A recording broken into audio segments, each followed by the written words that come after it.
Hi everyone, welcome to Blood, Guts, and Social Commentary. Today will be part 2 of our look at public domain horror films. 1932, White Zombie.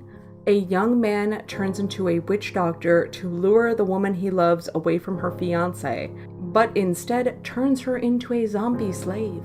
This movie is obviously the influence for the band named White Zombie.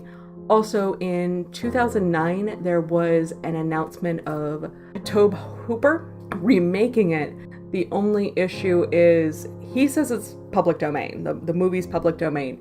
Apparently, there are some question marks around some uncredited source material, though, that make this easy to distribute, but if you want to legit remake it, there might be some problems there. 1932, The Most Dangerous Game. An insane hunter arranges for a ship to be wrecked on an island where he can indulge in some sort of hunting and killing of its passengers. Most Dangerous Game lapsed into public domain in the 60s, and since then it's had a whole bunch of releases under public domain titles. Basically any movie, show, anything like that that references people hunting humans, almost guaranteed a reference to Most Dangerous Game. It's just a widely used one. 1933, The World's Gone Mad. A district attorney and reporter try to find the killer of a DA who uncovered a massive stock fraud. From what I can gather, it looks like the copyright holder lapsed on this one, and that's why it fell into public domain. 1933, The Vampire Bat.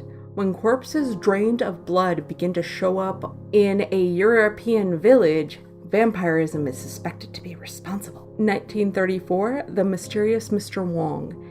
Investigating a series of murders in Chinatown, a wise guy reporter, Jason Barton, is captured by the megalomaniacal Mr. Wong, desperately trying to complete his collection of 12 gold coins of Confucius, with which he will be able to acquire the power to become a ruler of a large province in China.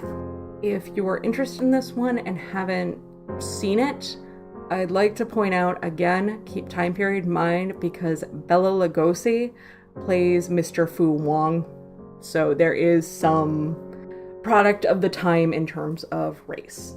And how different things were portrayed, it just was commonplace at the time. 1934, Rawhide Terror. 12 renegades dressed as Indians kill the parents of two brothers.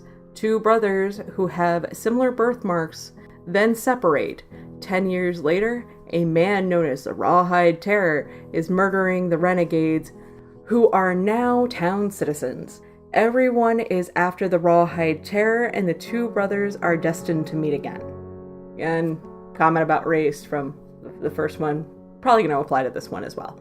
According to Turner Classic Movies, all these public domain titles received an as-is standard frame transfer with no demonstrable cleanup of the 60 plus years of wear and tear. Basically, they're saying, we distributed this, because they are selling copies of it, but it's not going to be pretty. And you're going to see that a lot with these, is people won't do a whole lot of restorative work because they're public domain. You will get some companies selling some rather rough transfers. There is something with public domain where if you do X amount of work on it, you can actually claim a copyright on a specific version of a public domain film, but we will cross that bridge when we come to it. 1934, Ghost Walks. During a stormy night at an old dark mansion, people who claim to see ghosts roaming the halls are later found murdered. 1935, Condemned to Live. After a series of unsolved murders, a man finds out that his mother was bitten by a vampire bat during her pregnancy, and he believes that he may be the vampire committing the murders. Remember when vampires actually used to turn into bats in vampire movies? I kind of miss that. 1936, Sweeney Todd, the Demon Barber of Fleet Street, so obviously not the Johnny Depp version. A Fleet Street barber recounts the story of Sweeney Todd, a notorious barber who in the last century murdered many customers for their money. 1936, Rogue's Tavern. A mad killer is on the loose in a hotel on a dark and gloomy night. 1936, Revolt of the Zombies. An international expedition is sent into Cambodia to destroy the ancient formula that turns men into zombies. 1939, The Devil's Daughter. Sylvia Walton returns from Harlem to take over a Jamaican plantation from her vindictive half-sister amid the growing sound of drums. Again, keep time period in mind because this one specifically in the marketing campaign boasted a quote-unquote all-colored cast. 1939, Torture Ship. A mad scientist performs experiments on the criminal mind on captured criminals on board his private ship. Somebody on Reddit pointed out to me during my poster project that Torture Ship essentially is the exact same cover as Ghost Ship, so I thought that was kind of funny and pointed out. 1940, The Fatal Hour. When Captain Street's best friend, Dan Grady, is murdered, Street enlists the help of a Chinese detective, James Lee Wong. Mr. Wong uncovers a smuggling ring on the waterfront of San Francisco and unmasks the killer, though not until several more murders occur. And just like the mysterious Mr. Wong that I mentioned prior, Boris Karloff this time plays Mr. Wong. 1940, The Devil Bat. A mad scientist develops an aftershave lotion that causes his gigantic bats to kill anyone who wears it. I've reread that plot summary like 5 times, and that is what it says. Also, some information on this one. Following its theatrical release, The Devil Bat fell into public domain and has since been put on home video multiple times. In 2015, indie filmmaker Ted Moring directed a sequel to it starring Dick Drysdale, who I've mentioned in the Scares the Care episode. He's Count Gordeval. Conrad Brooks, who played the other cop in Plan 9 from Outer Space. 1941, King of the Zombies. On a spooky island, 3 stranded travelers find an evil doctor working with foreign spies and in control of zombies. 1941, Invisible Ghost. The town's leading citizen becomes a homicidal maniac after his wife deserts him. 1942, The Corpse Vanishes. A scientist, aided by an old hag and her 2 sons, kills virginal brides to steal their bodies and extract gland fluid to keep his ancient wife alive and young. 1942, Bowery at Midnight. Kindly soup kitchen operator and professor of criminology Bela Lugosi uses a soup kitchen as a front for a criminal gang who commits a series of daring robberies and murders. When things get out of hand, Lugosi kills his henchmen, who wind up as zombies in the cellar of the soup kitchen. 1942, The Mad Monster. A mad scientist changes his simple-minded handyman into a werewolf in order to prove his supposedly crazy scientific theories and exact revenge.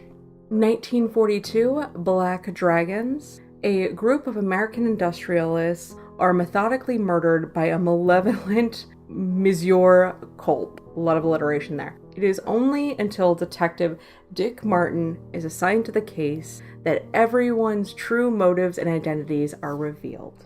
1942, The Man with 2 Lives. A man is brought back from death at the same time a vicious criminal dies in the electric chair. However, the man's soul is now taken over by the electrocuted gangster who embarks on a vengeful crime wave. 1943, Dead Men Walk. The twin of a kindly small-town physician returns from the grave for his vengeance against his brother who secretly killed him because the twin served Satan. 1943, The Ape Man. A crazed scientist accidentally turns himself into half-ape, half-human creature and scrambles to find a cure. 1943, A Ghost on the Loose. The East Side kids try to fix up a house for the newlyweds, but find the place next door is haunted by a mysterious man. This will conclude part 2 of our look at public domain horror films. If you like what you're hearing, please hit like, comment, subscribe. If you don't like what you're hearing, please leave me a comment. Let me know. Thank you. And it's time for another YouTube channel spotlight. Today is going to be Real Splatter. Real Splatter is a Lancaster-based horror production company run by Mike Lombardo.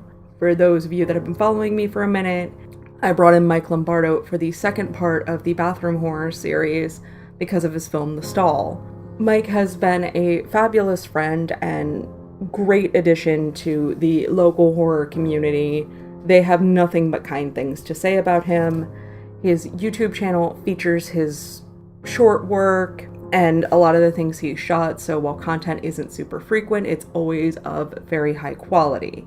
And while he normally takes a very horror comedy spin on things, he's recently started branching off into more serious horror with the upcoming film White Doomsday, which at the time of this recording is kind of in its finishing stages for release. So please go check out the incredibly talented Mike Lombardo over at Real Splatter's channel.